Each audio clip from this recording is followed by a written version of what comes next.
Hello, thank you for joining the Pediatric Innovation Showcase, where we have been discussing privacy, security, and access in pediatric digital health. I am Charlotte Stallworth, Vice President of Strategic Partnerships at Stanford Children's Health, and I'll be moderating our next panel on how digital innovations impact pediatric healthcare equity. As you know, disparities exist in the United States and around the world, as economically disadvantaged people and minorities often have less access to healthcare and sometimes receive less than the standard of care from providers. And the environment created by COVID can exacerbate these disparities as you know, people must have access to the right devices and networks in order to access digital health like telehealth, or else those disparities just grow. So today we have three great panelists who are providers and innovators in pediatric healthcare and on the forefront of these issues. So we'll discuss these issues and how we're addressing them, and hopefully identify some ways to take some great leaps forward in achieving healthcare equity. So I'd like to have our panelists introduce themselves. Paola, would you please start? Sure. Hi, everyone. My name is Paola Alvarez Malo, and I'm Vice President of Innovation at Texas Children's Hospital. At Texas Children's, we take a really broad approach to innovation, and we actually have an innovation hub that consists of kind of your traditional innovation team, really fostering entrepreneurship. Within that, we also have our telemedicine department. We also have a process improvement team because we believe that a lot of the small I in innovation can be done through incremental improvements within our operational areas. And then we have a data and analytics team to really make sure that we are identifying opportunities for improvement, for change through our data. And then finally, of course, strategic planning. I think innovation has become the new strategic plan for many of our organizations. Thanks so much, Paola. Ramesh? Hi, everyone. My name is Ramesh Johari. I'm a professor in management science and engineering here at Stanford. So I'm in the engineering school. For 2020-2021, I'm a Stanford Impact Labs design fellow, and my fellowship year was focused on the role of both telemedicine and novel remote monitoring technologies in care for patients with diabetes. And so I've been collaborating with a number of individuals here at campus in Stanford Medicine and Stanford Children's Health around care in particular of pediatric patients with type 1 diabetes and bringing some of these novel innovations into that environment. I guess the main thing I'd highlight is that from my own personal background, I'm someone who's a specialist in operations research, market design, and data science.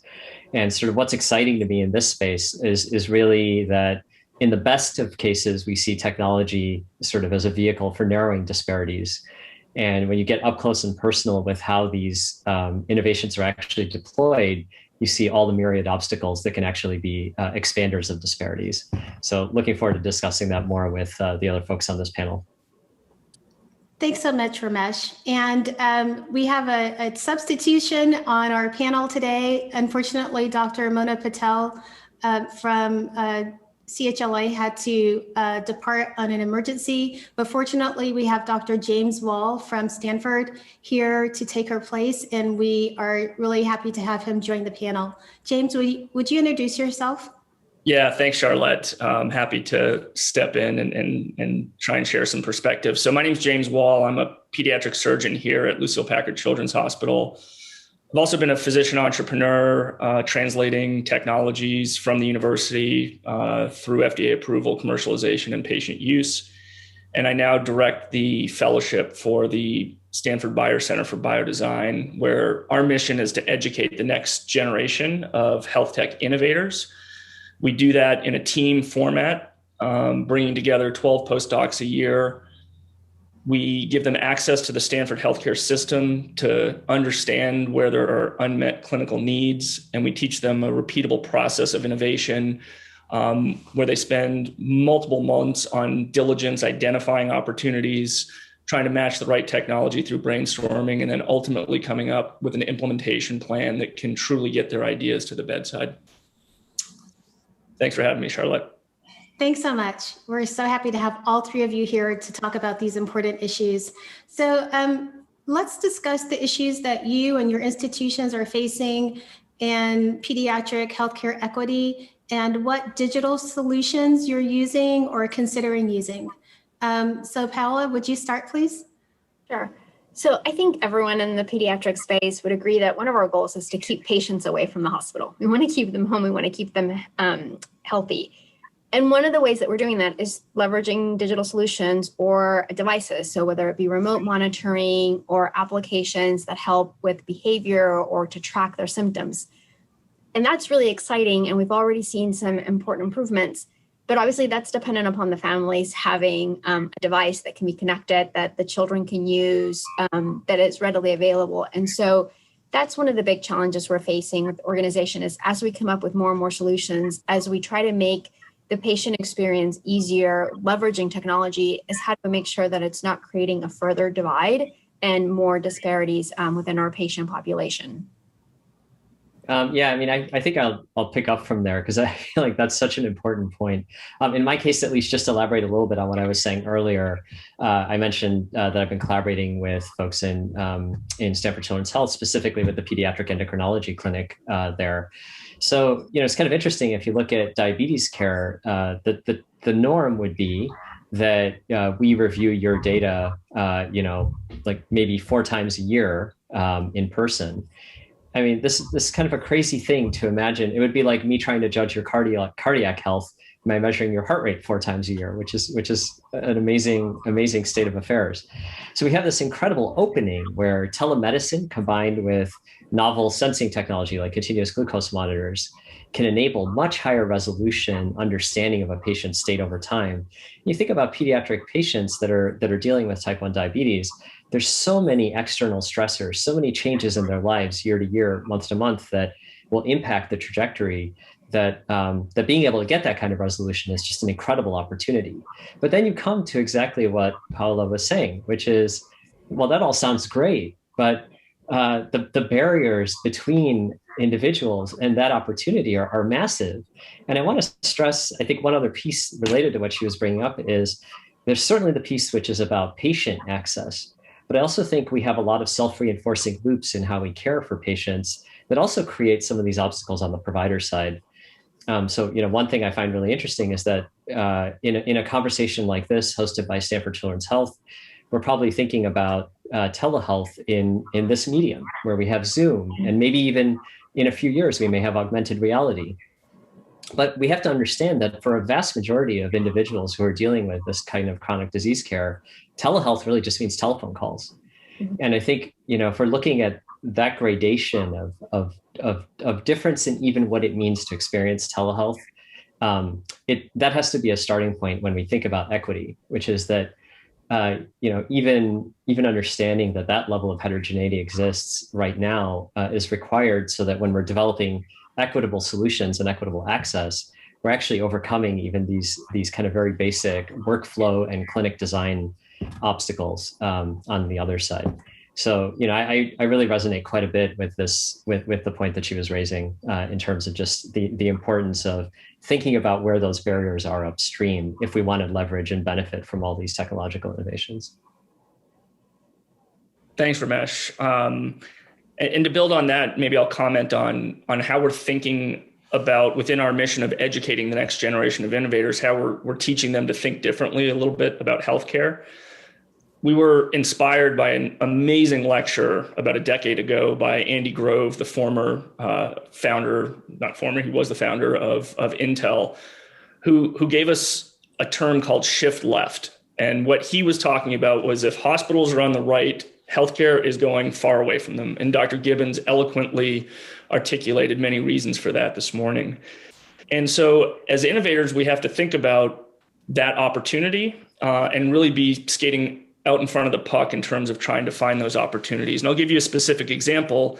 One of our design teams led by Bronwyn Harris, a pediatric cardiologist a number of years ago when she was a fellow in biodesign, really took that approach to asthma and said, how can we build a system for helping monitor asthma? The current standard of care is the asthma score, which is a piece of paper which parents kind of fill out and in validated studies, it's helpful. In the real world, not so much.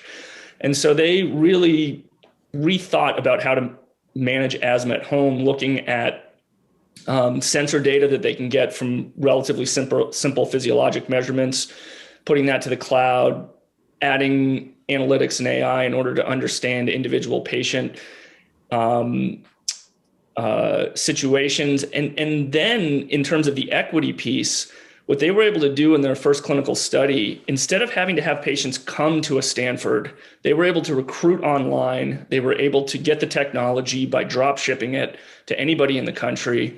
And they were able to show that system, when enabled, was able to really decrease hospitalizations by picking up a trend towards an exacerbation many hours earlier than either a parent or using the standard scale would be able to do it. So, really innovating and making it happen in a way that it could get to really anyone in the country and ultimately around the world. And that technology has been acquired by a large tech company, and we hope to see it be part of that kind of house of the future that manages asthma. Thanks so much. Oh, please go ahead. I was going to say, one of the, we were trying to roll out something to really help our cancer patients, be more compliant. If you think about, I could probably get my 4-year-old to listen to me enough, but as you start to get older and older, having your children listen to you gets harder and harder. And so as we're trying to come up with cool things that will resonate with children. So really entering that gamification space. Again, exciting, but I can't actually make the interventions and change behaviors if the children don't have that technology. And so for every idea that we have and we come up with and we get excited, it just creates a bigger and bigger divide. And so it is resonating. I appreciate everyone's comments that we're all facing the same things, but I think the fact that we're talking about it is the first step towards really beginning to address it. Yeah, I have to say that one thing that I found really refreshing in my just experience with the space of issues and even in sort of the pre-discussions we had in preparing for this is that I actually see a real opportunity here. I think for the longest time, we've thought about all the ways in which healthcare's objective function, kind of what are we optimizing for, has problems in the United States. And one of the exciting things that I see, in talking to people like Paola and others that are in leadership positions, is to finally see equity become a term in that objective, right? And it's as we recognize that, I think it opens up opportunities. I feel like the rubber will meet the road when we really start getting down to sort of the brass tacks of asking, well, exactly what is that macro scale trade-off between cost and care. And one of the very simple things I think that this may open up in a way that we haven't been able to do successfully in American healthcare is much more attention to long-run impacts of short-run interventions. And I mean, one of the conversations I think is really interesting here is that it may even be profitable to invest in just overcoming that device divide that you brought up. Not it's a device you can use for many things, but just on a pure healthcare basis alone, and in terms of long-term outcomes for patients, overcoming that impact or helping provide broadband access. Maybe you do that on a healthcare basis, but it actually has all these other multiplicative effects. So I think I completely agree with you. I think this idea that we're finally having a conversation where that's an important term that we're focused on and that we want equity to improve really opens up just a whole range of opportunities that maybe weren't on the table in a substantive way before. I totally agree, Ramesh, and really appreciate all of those comments. And really thinking about the access that could be provided to help overcome the inequities that we see right now would also have dual use probably for schools as well. So really thinking about partnering and how we look at partnering with our community members, with families and others, even schools, to help identify the issues and what really is the community looking at from their perspective versus our perspective, and determine how we can work together to address access issues and other equity issues. So let's talk about that a little bit. James, would you like to start? Yeah, thanks, Charlotte. So I think, in terms of when I think of interaction with the community, I think with a design mind of listening to your customer, right? I mean, that's what it's all about. And, I think we saw in the last panel discussion really intentional design from Janine in Emmy, and that wasn't an accident. It was from going out and speaking to hundreds of young women and understanding how they use birth control and what they want and what they like, what they don't like. And so I love that equity, as Ramesh said, has become at top of mind. And I believe that that's going to drive us towards much better ways of doing customer discovery, where we're not looking just locally to find out what the needs of people who are maybe more able to give us their feedback, but really understanding the broader community. And I think, again, Emmy was a great example of speaking to women across all socioeconomic areas, speaking to women of multiple ages, and really understanding a product that's going to work for them and really make an impact. Yeah, I think the ability to be able to connect and understand, so, we're trying to address kind of the disparities. There also has to be that conversation with the families, with the, their primary care provider, the social workers, because it is really hard to accept that you need help. We've been launching a lot of programs on making sure their families that are here for inpatient are even fed. And it's amazing how hard it is to admit that you don't have money to eat. So imagine like you're coming in for your appointment and you're like, yeah, I'll do it. Even if there's a language barrier, but I also don't have the internet, or I don't have the device, or I do have the phone, but I'm paying by the minute. Like that, it takes such vulnerability to admit that you need help. And so we need a partnership. We have an amazing primary care group that really targets a lot of those conversations. And I'm dependent on our social workers to identify these families and to help us because we can't do it alone. And we also can't even do it with just them. We've recently engaged with one of the major cell phone providers in the country. And we're identifying a pilot for how to help those cancer patients that I was mentioning earlier to say, okay, if we can identify the ones that don't have a device, like we've got to overcome that first barrier, then providing them with a tablet or a device where they can use it for this first intervention and saying, hey, this is our pilot. And then we want to go bigger, because I think it's going to take all of us. It is the internet, cell phone companies, the community, the social workers, and pediatric providers to figure out how to address the big disparities that we're seeing. Yeah, I mean, I think building off of those comments, there's a couple things that really just stand out to me. And I say this as someone who's just had a great run of engaging, much like James has mentioned, also engaging with technology and building technological solutions. Really, the maxim that stands out to me above all else is that social systems change much more slowly than technological systems.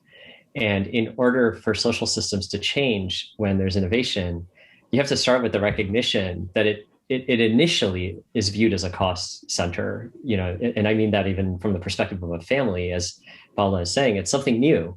And that takes time and it takes investment to learn. And that may not be time that's available. On the provider side, it's the same issue. I think we sometimes think about new technological innovation. I think this is certainly my viewpoint on many healthcare technology innovations that have not really taken off, is we kind of think of it as a one-way street. Like, let me throw it over the wall from development to use, and then just assume that because it's so amazing, it will get adopted and it will get used. But there's this lack of recognition that it's a innovation being dropped into a social system where it's a new thing that people are being asked to do in already an environment that's really kind of strapped at the margins. And so the question really then is like, I think all of the comments you're hearing are, it's interesting that we're in a technology showcase and we're really talking about a human problem, which is how do we help these social systems engage and evolve with the innovation so that they become net wins rather than net losses. In our case, engagement with certified diabetes educators was a critical piece of developing a dashboarding tool that could enable this kind of remote monitoring, because they were ultimately the ones who are responsible for that high frequency patient care.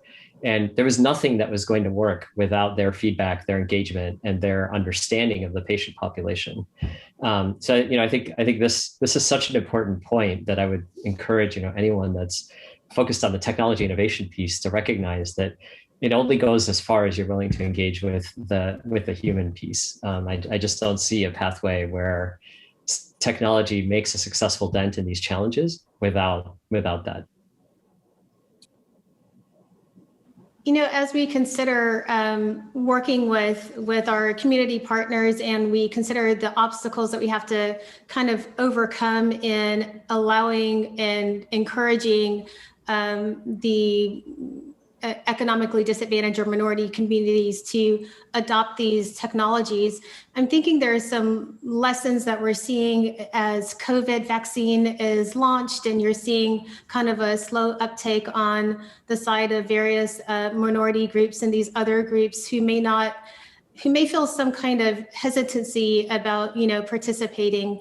And that may also become true as we're introducing monitoring devices and other things that other people may be skeptical of as well. How do you think we can help people to adopt new technologies and treatments, given, these kind of set in some well-deserved historical fears of, accepting something from the healthcare community? So, of course, we're seeing the vaccine hesitancy very loud and clear by certain underrepresented groups. And I think the same way that we would with any new technologies, you have to find out who can influence them, who are they listening to, where are their fears coming from, and identifying those partners. For us, a big one has been the school districts around us, and it's very targeted. School districts, Houston is, huge. Because Texas is so big. And so it's identifying the school districts that may be a little farther away, maybe a little bit smaller, but they're going to help us to really target some of these populations that are just really hesitant. And then it's making sure that they have people that they can relate to, that they can have a conversation with, talking to them about vaccines. Even with our own employees, we've had to do it. I've had to do panels in Spanish about why they should get the vaccine. So if our own employees in the healthcare industry are a little bit worried about it, imagine families out there who are just hearing buzz through their communities. And so it is really meeting them where they are. Part of our primary care group has groups that are just, we call them community cares, and they are a medical home for some of these communities. And they are in some of our most underrepresented areas, and they have a social worker embedded. The physician really becomes like, they get to know the families, they get to know the schools, because that is where so many of these issues are identified. And it is working with them, and I am figuring out, and for every group, for every even location is going to be different, because in one area it might be a church that is so central to that community, and it's working with that church, and another place might be a school or another community center, and recognizing like one way of doing it isn't going to solve it all. We have to meet our patients where they are. We have to meet their fears where they are, and be able to speak to them and relate, and have them relate to what we're saying. And we just have to be flexible and keep at it. It's not going to happen overnight. Yeah, and I just want to bring out something that you had said earlier, which is the role of the primary care provider. I think in your previous answer, you specific, and I just wanted to pull that out a little bit as in terms of advocacy or trusted partner. I think that's a really important part of, what you're hearing from all of us is the high degrees of heterogeneity in terms of the populations we're trying to reach. That they're so different. Each group has a different personal situation and geographic situation. And I think understanding the important role of primary care providers, or more generally trusted local healthcare providers as intermediaries that play such an important role in diffusion of these kinds of innovations, that's a really important thing. Because I think, one of the things about telemedicine and some of the innovations there is that, if we think about the patterning of what technological innovation of that sort in other industries has brought, you think about huge amounts of centralization, where there's large monolithic platforms that deliver this innovation broadly, right? Think about Airbnb for housing, or Upwork for online labor or something like that. But there's a reason that this, I think, is a really different problem. Again, going back to the point that equity is in the objective function, I think the localization, the decentralization, that important personal component that happens on a community by community basis, that has to be a part of any solution that actually scales telemedicine broadly. And I know that sounds a little bit contradictory to people, because you think of it as this vehicle for massive scale centralized care delivery of some kind. But in reality, I think we cannot ignore the fact that if it's going to work, it's actually going to work in part because these very highly localized community centric role players have been so fundamental to driving that adoption. So I just wanted to pull that out of what she had said earlier, that I think that's just such a like profound kind of piece here that we sometimes just gloss over, and so to me that's really important. Yeah, no, I'll build on that, Ramesh. I think that I couldn't agree more that meeting people where they are is such a key human part of it. Like you said, you said earlier, there still is a human component to it that's so important. I'll add one additional thing in the design process. I think that really transparency is one of the things that leads to trust, particularly in digital access. I think that, many of these populations, there have been bad behaviors on the consumer side that have taken advantage of them. And there is potentially mistrust in digital solutions because of how that information is being used and shared. And to be upfront about who and gets to see your information, how it's being used, why it's being used, educating on that, I think is super important. I also think that, 10 years from now, people will own their healthcare information and they'll have control over it. And I think that will be a real game changer in enabling everybody, and particularly underrepresented communities, in having control. So I think it's that transparency and then ultimately getting them control will be really helpful as we really try and roll out digital health and drive adoption of it.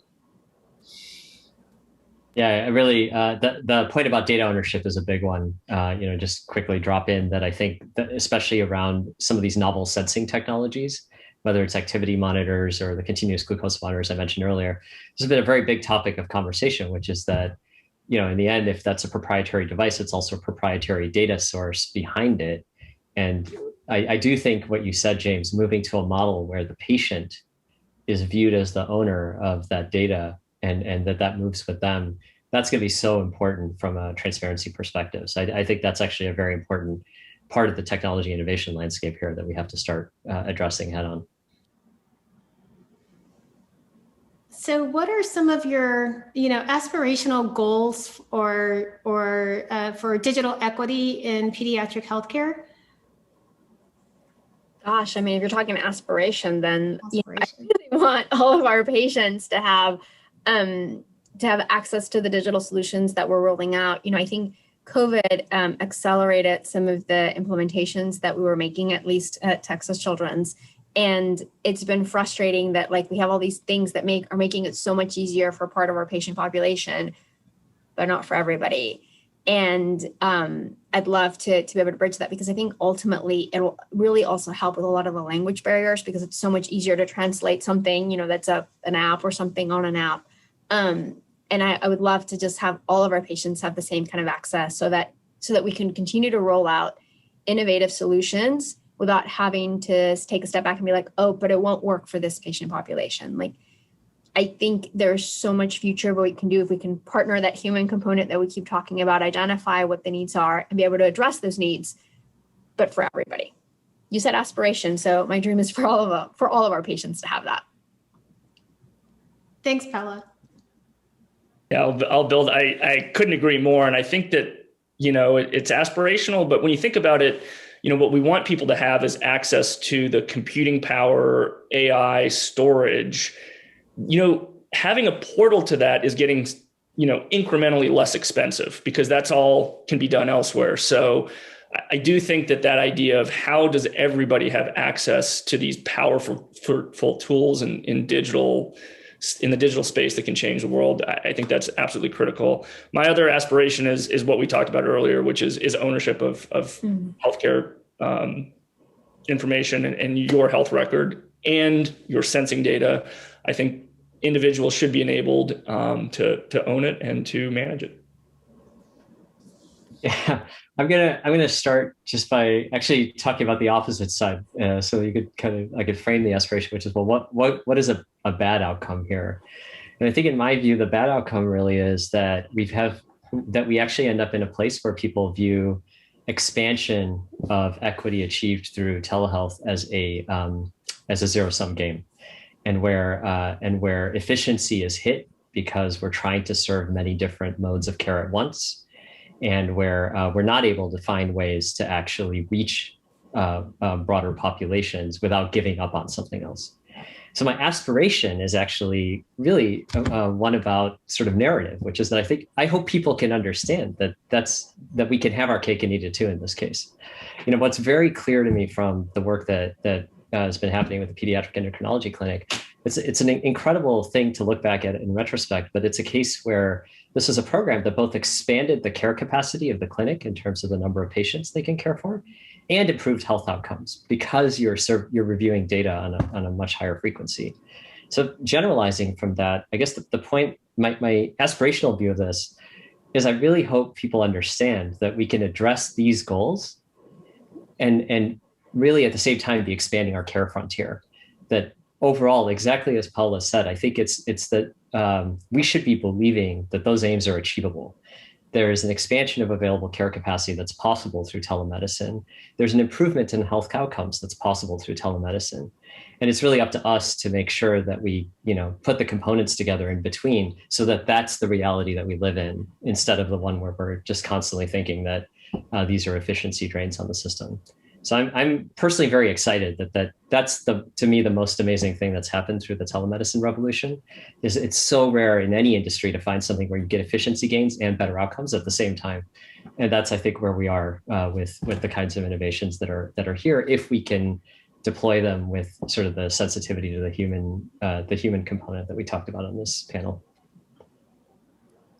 I think one of the challenges with innovations is, of course, everybody has their own approach and their own idea of what the future is, right? So what is it that is the threshold for saying we've achieved equity, because innovation will continue to happen.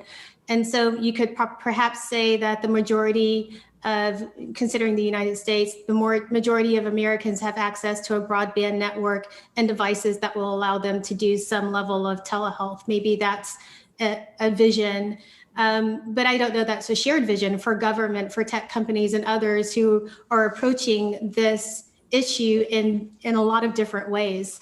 Do you think it's important that we have a kind of a shared vision nationally or in pediatric innovation? Or do you think we're just going to get there on our own, but all kind of approaching it a little bit differently?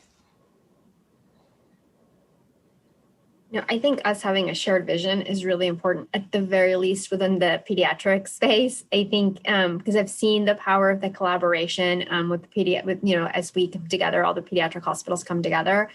Because one pediatric hospital on its own is pretty small, but if we all come together and we all leverage our networks, I think we can start to make a difference. It'd be great for that to be a national unified vision. I think we can start to make a difference, even if it's just the children's hospitals. And it's going to be easier for us to get all on the same vision at the pediatric hospital setting. It's not just going to happen on its own. Like I was saying, it's not one hospital with trying to tackle it. It's all of us working with whatever tech companies or broadband or cell phone companies that we do have relationships with, because we all have relationships with them, and having them play a role. Like these conversations we've been having recently have been so refreshing and so exciting. And you know what? Ultimately, I think people do want to do what's right for kids, and people really do want to help. So I think together we could do it. Yeah, I totally agree. And I think, the statement's obvious, but kids are not small adults. And I think we have to be together, and we have to share the voice of children's healthcare, because we're a small piece of that larger healthcare pie. And if we're not there to advocate for our patients, it's going to get left behind. Yeah, and I mean, one of the reasons I'm optimistic about the viewpoint that you shared is that there's just so much to do. So you don't have to align vision on everything, but I think there's so many things we can all make progress on kind of through this collaborative model that was laid out. It seems like almost a no-brainer, I think, to start there, as long as the problems are so big and so immediate, and so there's so much shared in terms of how leverage could be built up. Yeah, and I will say, though, it's going to have to take a little bit of courage on the hospital side, because as Dr. Gibbons also laid out, our revenue models are probably going to change, and that's a scary thing in the C-suite. And it's going to take some courage to lead and do the right thing. And really, I think the hospitals that do that and are willing to maybe look beyond next year's earnings to the future of medicine are going to be the ones that ultimately set themselves up for success. That's a great point. I think it's interesting to think about different responsibilities of different organizations, right? So, right, does Walmart have the responsibility to have a clinic so that people can have access to care? The hospitals have a responsibility to schools to make care available. So it's all of those maybe informal collaborations that we all have now, become more the norm and more necessary. So I think it's kind of we always say reimagining healthcare, but I think we're constantly reimagining, right? That's why we're in this space, because the innovation is just so exciting and compelling. I was just going to, just to add on to that, is just a really quick comment that I actually think proofs of concept and successes, demonstrating successes and sharing them is so important here. So I often find the easiest way to build a shared vision is to have concrete examples that everyone can agree, like that's the kind of thing we want to do. And I do think that's maybe part of where the kind of partnerships you've been kind of advocating for here are really important, is actually developing that library of shared examples that we think are real success stories. I agree with that. And there are, national organizations. There's the International Society for Pediatric Innovation that Stanford Children's Health and many other hospitals are members of around the world that really also try to help us, think about those shared visions and innovation. And I think equity is going to just continue to be a big issue for all of us to address and, have some successes in. So, we're nearing the end of our time together. So I'd really love to give each of you an opportunity to make some closing remarks to leave with our audience, and that, we can continue the conversation offline. Paola, would you like to start?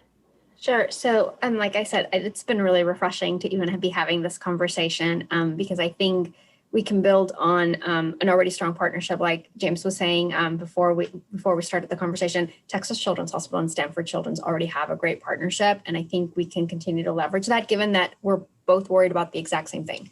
And so while our patient population may look a little different, just geographically, we're worried about the same things. And I'm really excited to continue this dialogue. I think it's really timely because as we think about COVID, has made a lot of the economic issues a lot bigger. It is going to take, like you see, like the rate of debt that has been acquired over the last year just skyrocket. It's going to take years for our patient families to recover from that. And so this problem isn't going to get any better in the next 12, 24 months. It's going to get worse.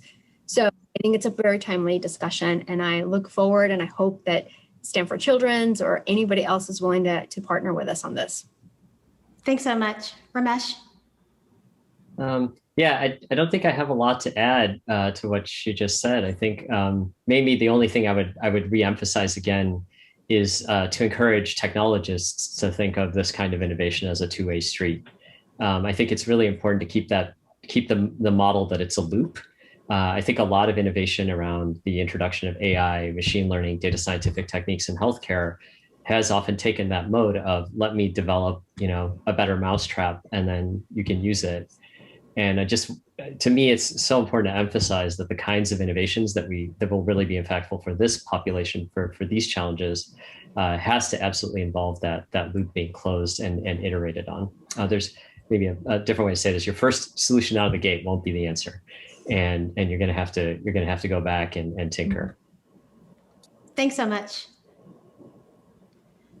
Thanks, Charlotte. Yeah, my final comment would be, there are so many challenges to innovate in pediatrics: market size, regulatory risk, issues around consent. But there are advantages as well. And one of the advantages is that it's a relatively small community. That community really cares, and there's so many great people in it that I think we can achieve a lot together. And I think that putting equity in terms of developing for pediatric versus adults, so there's an equity issue around our entire population, and then within pediatrics, the disparities that we've seen, if we can bring that to the forefront, I believe we can accomplish a lot together. So thanks for having me in the panel. Thanks so much. And thanks to all of you for joining today. It's been a really wonderful discussion, and I look forward to picking it up offline with each one of you. Thanks so much. And at this time, we will be joined by Rick Idamoto, Chief Strategy Officer at Stanford Children's Health, who will make a few comments. Rick? Thank you, Charlotte. Hi, everyone. My name is Rick Idamoto. I'm the Chief Strategy Officer here at Stanford Children's Health. Let me first start off by saying how fantastic of a showcase this was and how it was a great way to spend the morning. Let me also thank you, our audience, for virtually attending the 3rd annual Stanford Children's Health Pediatric Innovation Showcase. At Stanford Children's Health, our goal is to continuously improve and advance healthcare for the children and moms that we serve. One major way we're doing this is by accelerating health technology and creating a sustainable pipeline by networking with thought leaders like you've seen this morning, researchers, and others who are passionate about bringing new solutions from concept to market. Innovation is key to delivering extraordinary care, serving our academic mission, and fueling breakthrough discoveries. Throughout the morning, we're able to hear from several pioneers, their experiences, and what they're able to learn through emerging health technologies. We also saw prototypes in development, and we'll soon be able to network with other thought leaders and researchers who are passionate about bringing new advancements to the field. Employing these innovations will require changes in not only medical technology, but also change and disrupt the business structures and relationships between patients and providers.